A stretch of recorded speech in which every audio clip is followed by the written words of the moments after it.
Hi there, and welcome to Off the Data Provided, an interpersonal communication podcast. I'm, of course, your host, Dr. Marcus C. Shepard.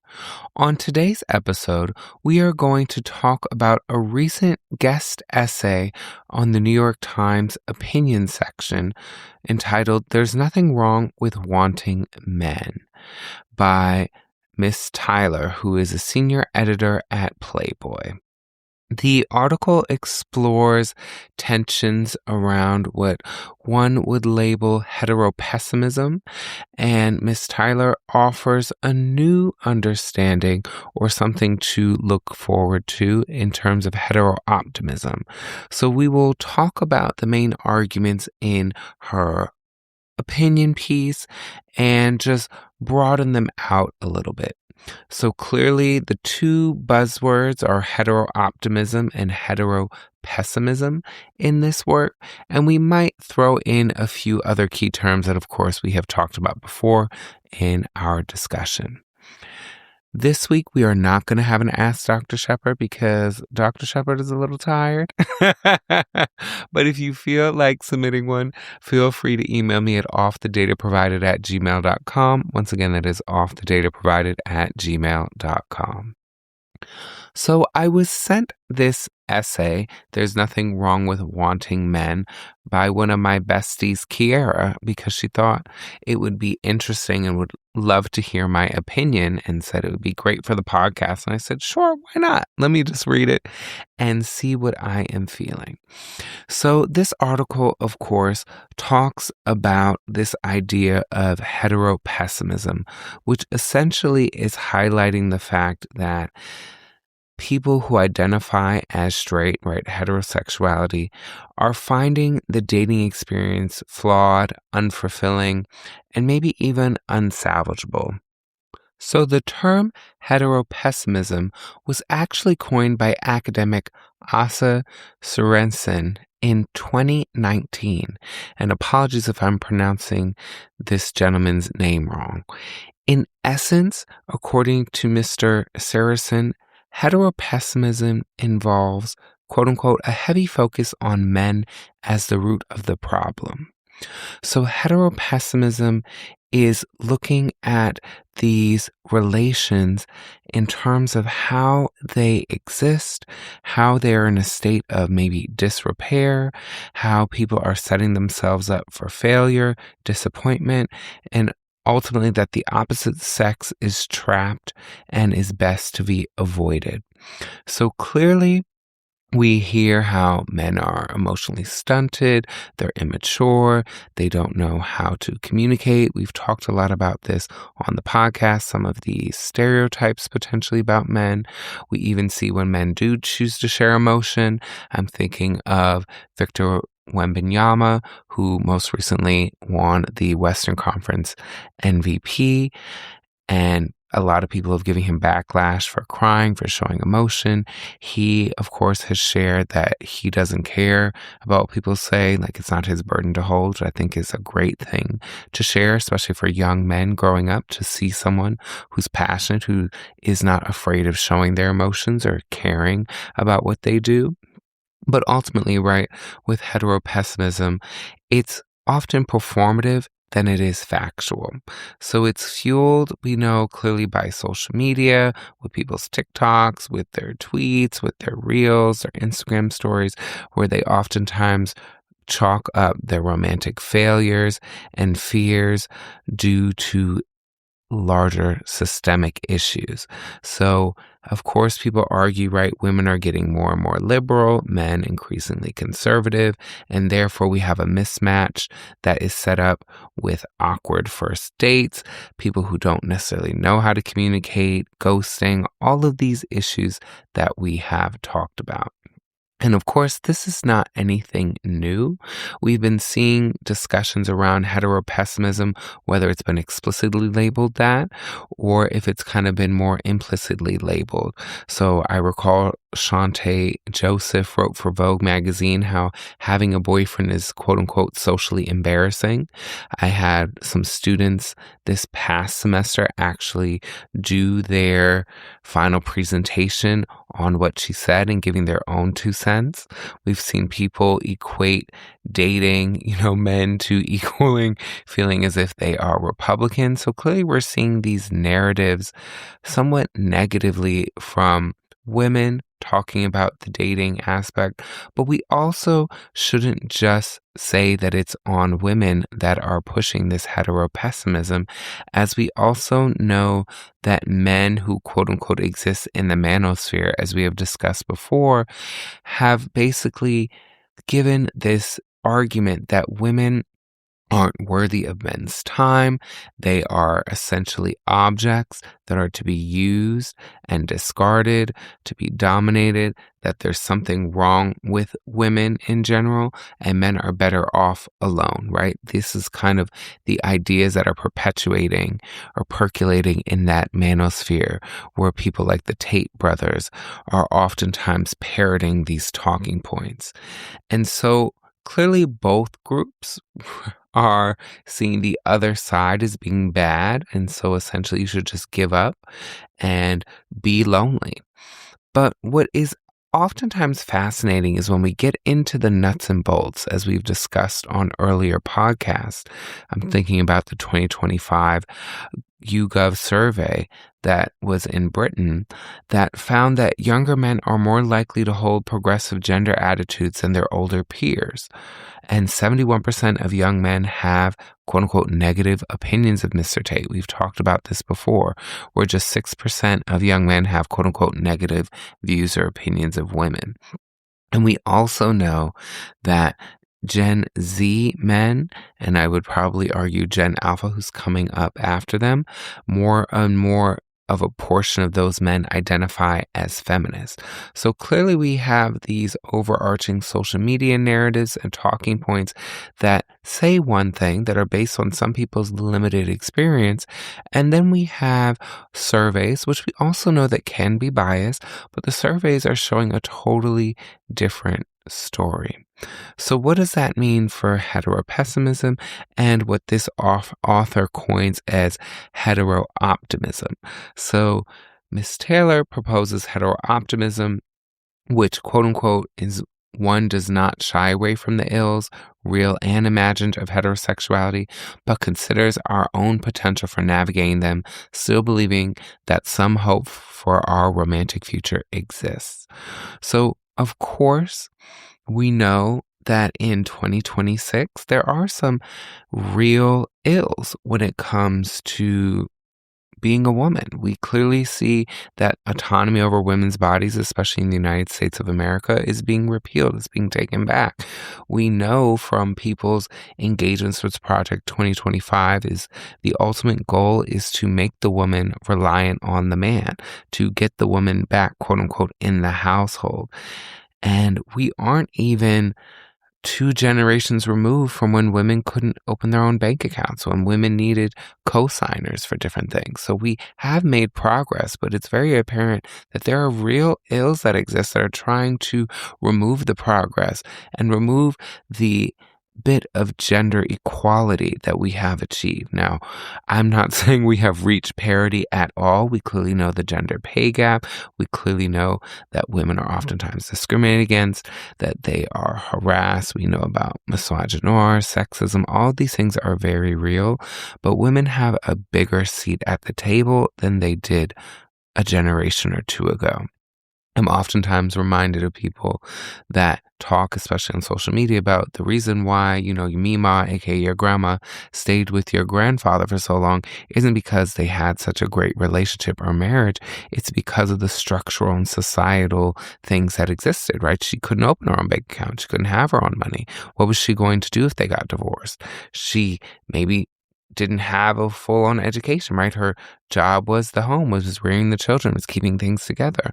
So now that women have more access to higher education, we know from a plethora of statistics that women actually are making up more of college graduates, that women have more autonomy over their bodies, women have the ability to do what they want more so in the society than they did a few generations ago. what does that look like? What does that mean for dating? And so this issue with dating, right, this heteropessimism to me is quite fascinating because I hear often from people who call or talk to me or DM me for advice or to talk about their dating history and what they're doing now, that there's a lot of frustration regarding dating. A lot of people feel as if their time is being wasted, that they keep going on this perpetual loop of matching online, talking a little bit, maybe burning out from that and keeping cycling. If they do remove somebody from that online sphere and they get to meet them in person, maybe it's just 1 or 2 dates and it's a bust. And so people are feeling very frustrated about that. And what I always offer them is the fact that we are in a new quote unquote dating economy. And what is both positive about it and maybe negative in terms of the dater's view is the fact that you have almost unlimited choices and options. And what it means to be a heterosexual dater, or even just a dater in general, means a multitude of things to different people.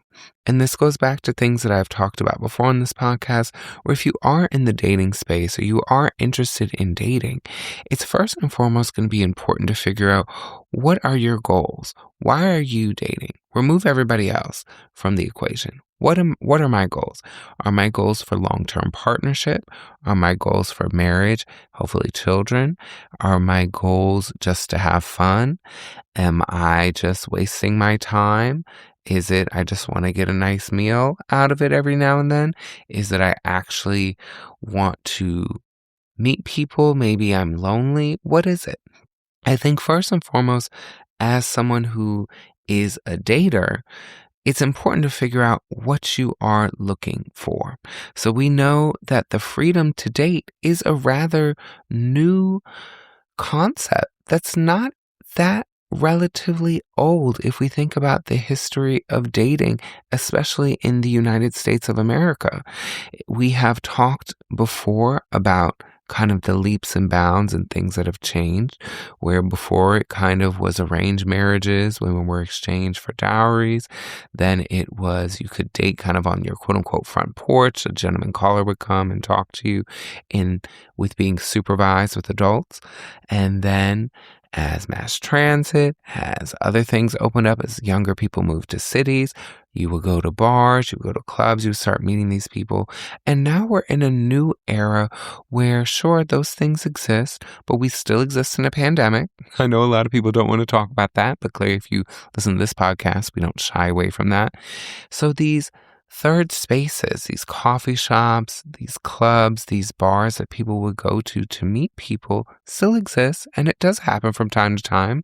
Had a friend recently meet somebody out at the club just a week ago. But that happens less and less. How we are meeting people now more so is online. Through dating apps, through social media.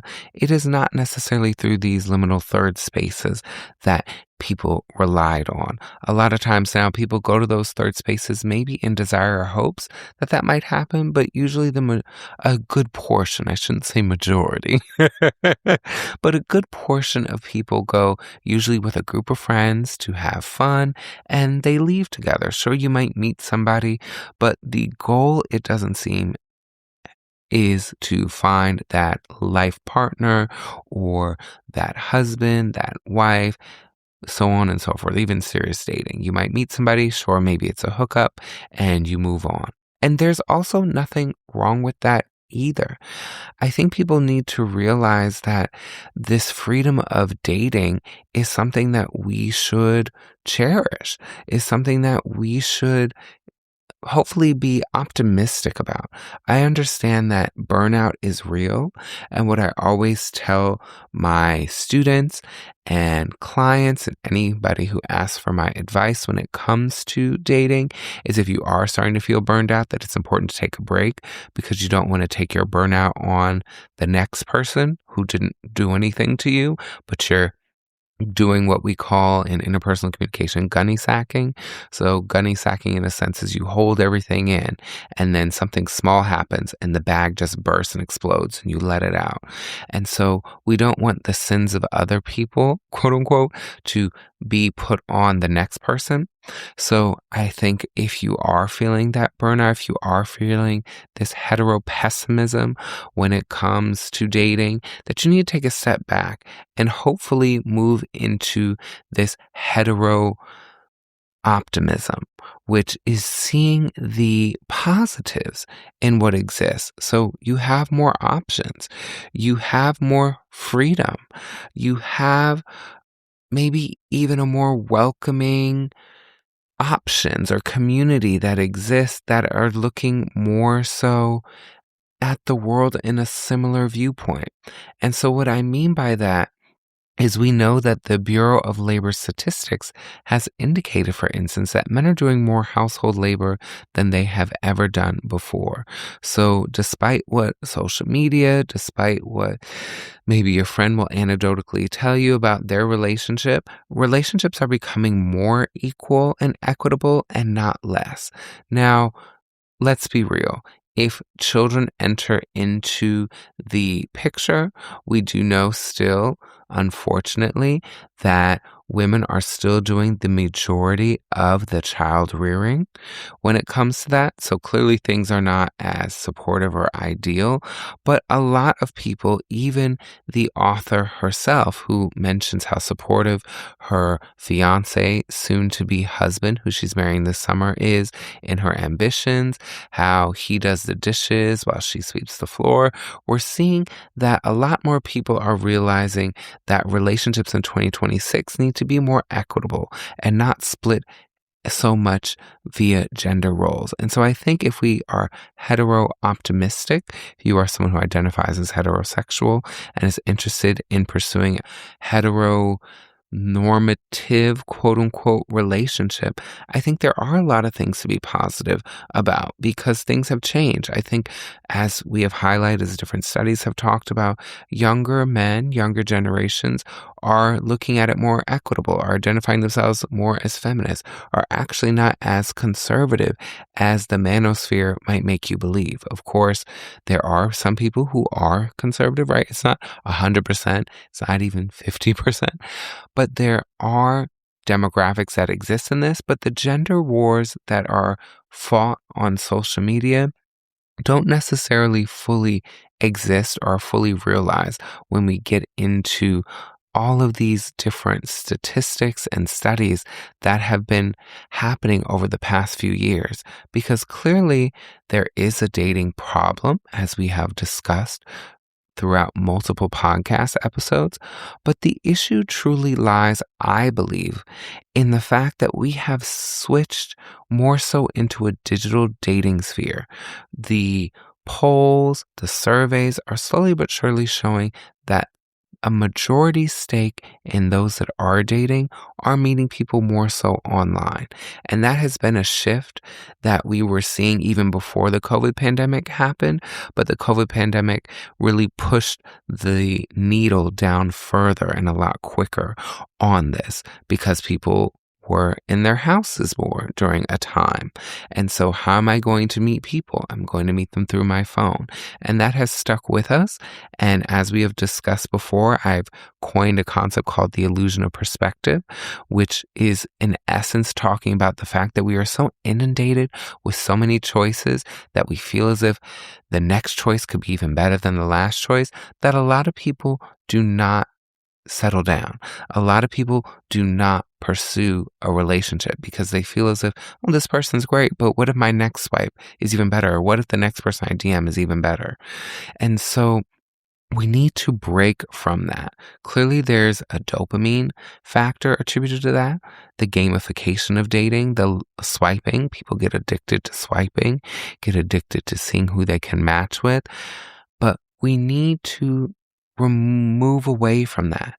A lot of people are stuck in this roster where they have a plethora of individuals that they're talking to, and they kind of cycle these people out. Maybe your roster is quote unquote smaller with 2 or 3 people, or maybe it's a larger roster of 5 to 7 to 10 people. I have a good friend now who's juggling even more than 10 individuals. And oftentimes, my friend, he feels burnt out because he's having kind of the same similar introductory conversations with people. And sometimes he feels so burned out that he just totally shuts down and doesn't engage with anybody. Well, clearly we've identified a problem. Now, what's the solution? And so Dr. Anderson, right, Janine, and I have always talked about, even with each other, if we are dating, to really do 30 days of intentionality. And when I say 30 days of intentionality, it means focus on one person at a time. And you won't even need 30 days to figure out if you're interested or really feeling that person.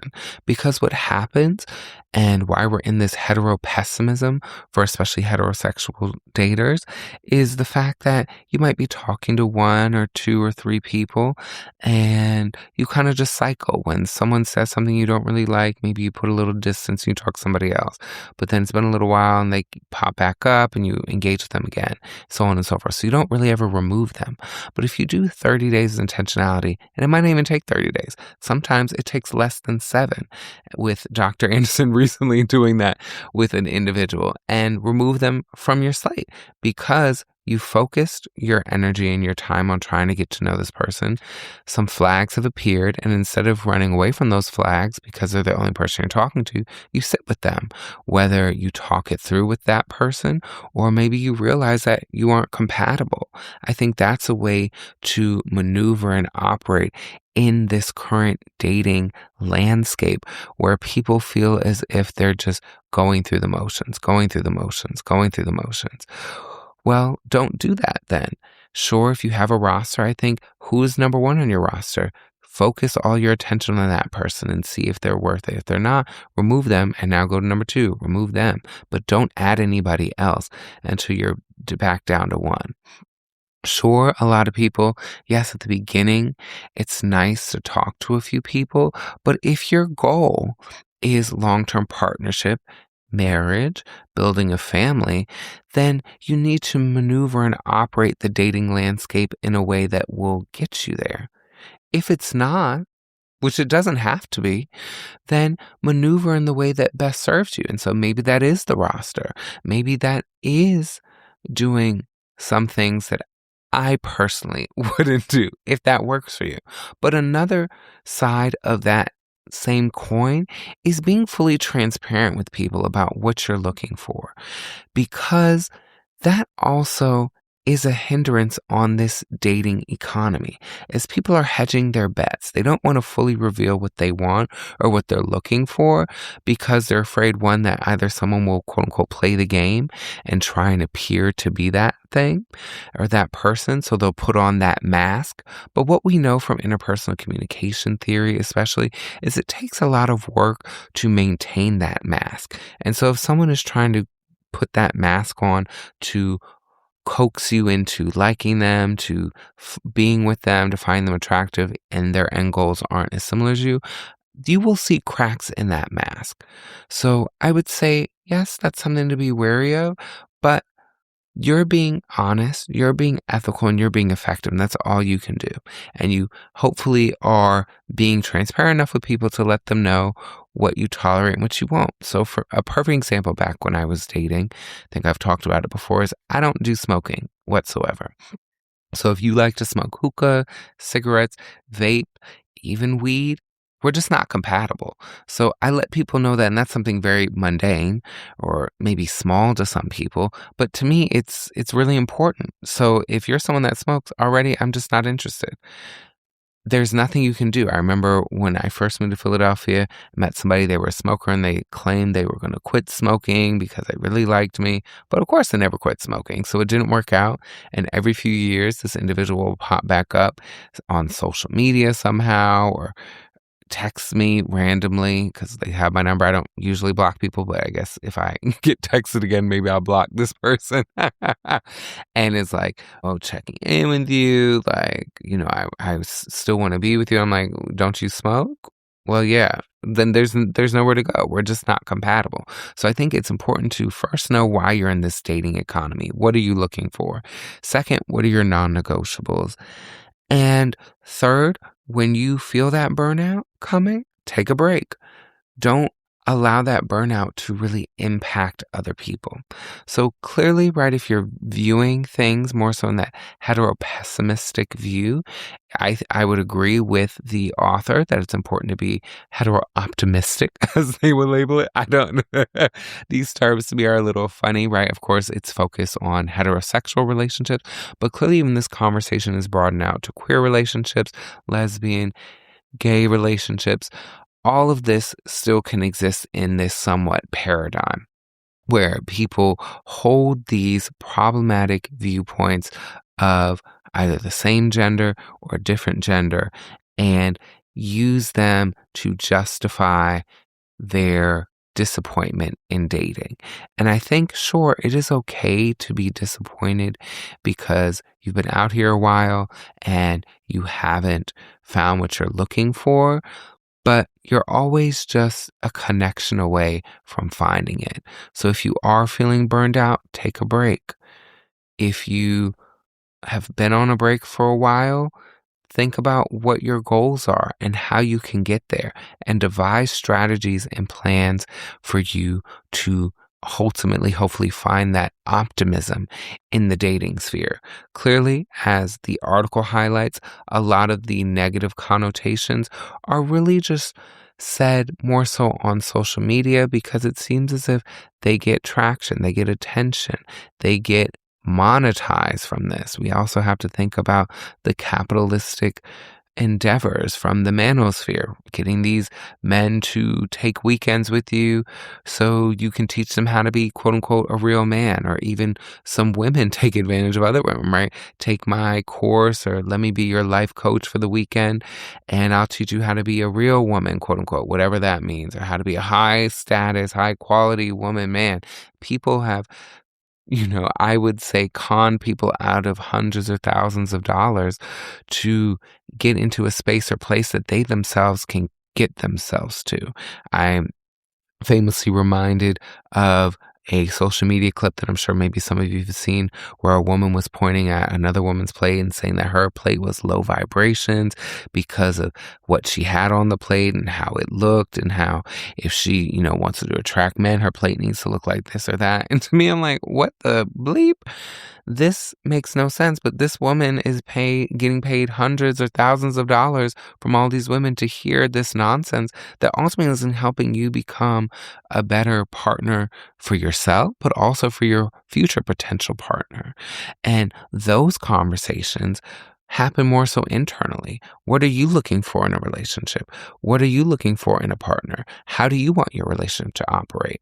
No two relationships are the same. And I think that's where the hetero optimism, I would say, comes into play.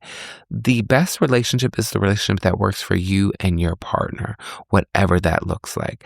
And in this 2026 lens, at least where we currently are, right, knocking on wood, as a woman, as a man, you have the freedom to define what you want, what you're looking for.